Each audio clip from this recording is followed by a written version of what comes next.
just passed away. This crew left this woman to die. I just wish my mom was still here. When you called 911, what did you want? I wanted her to be transported to the hospital.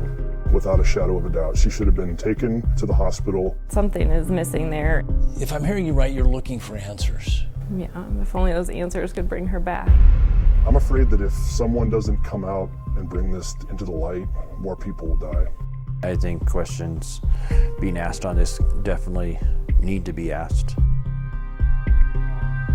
And that's what led our team to Fair Play. Important questions about what happened on a 911 call. What happened when 67-year-old Burl Harmon's husband called for help? Why are two paramedics, a husband, a daughter, and these important medical records raising questions about why Burl was not taken to the hospital on a November day in the middle of COVID nearly 2 years ago? My wife said she needs to get to the hospital. And those questions, those accusations led us to this office, the South Park Ambulance District. From what you've gathered, how should we tell this story? I would tell this story as, this is a very unfortunate incident, and people should take away that there's two sides to every story. And one of those sides questions why this telling document sat for months in the bottom of a box inside this firehouse. I believe it was not a mistake. You think it was intentional? Yes. By the prior administration? Yes. Hartselle Fire Chief Brian Cook responded to the second 911 call to Burl's house. At that time, he was only a volunteer firefighter, but after becoming chief, he discovered the document with details from the first call to Burl's house and started digging. Embarrassed? I am. When we hide reports, when we hide documents, it makes us look bad. Look bad because that document was filled with critical information. Authored by the former fire chief, we asked the new chief to read some of what was discovered inside that document. She wanted to go to the hospital. Her husband also wanted her to go, and the paramedic on scene told her that she wouldn't get into the ER any faster if they even accepted her. So you have a hidden document written by a former chief, his recollection of significant details at Burl's house in the time before she died.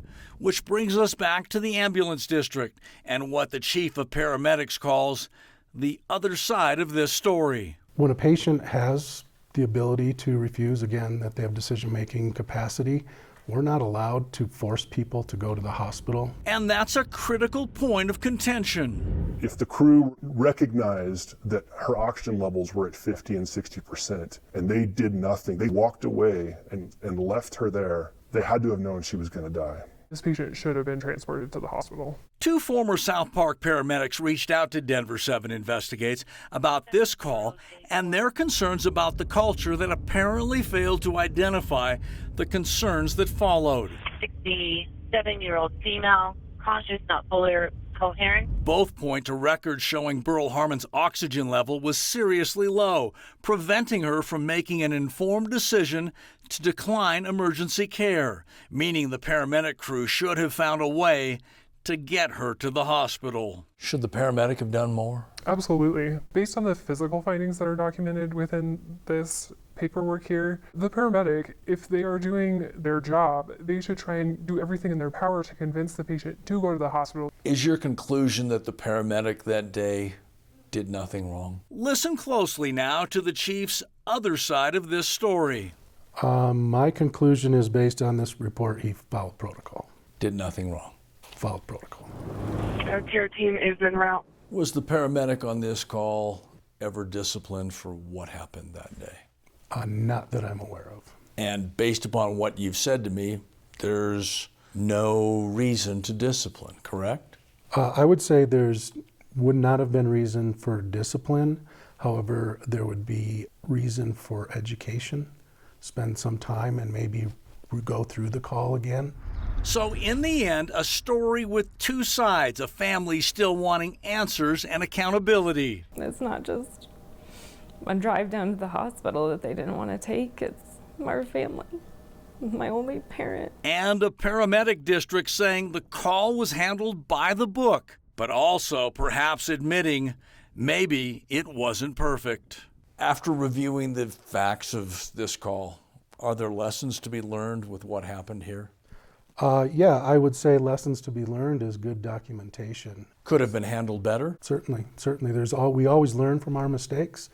Nobody in this job is perfect. 70J Court. The paramedic responding to the calls has since left the department for another paramedic position. Our calls and messages to hear his side of what happened were not returned. Since taking over, Chief Borns tells us he has added a more robust quality assurance program that includes more scrutiny on all calls. And finally, we've also learned the State Department of Public Health has launched a new investigation into Burrell's call for help. I'm Chief Investigative Reporter Tony Kovaleski.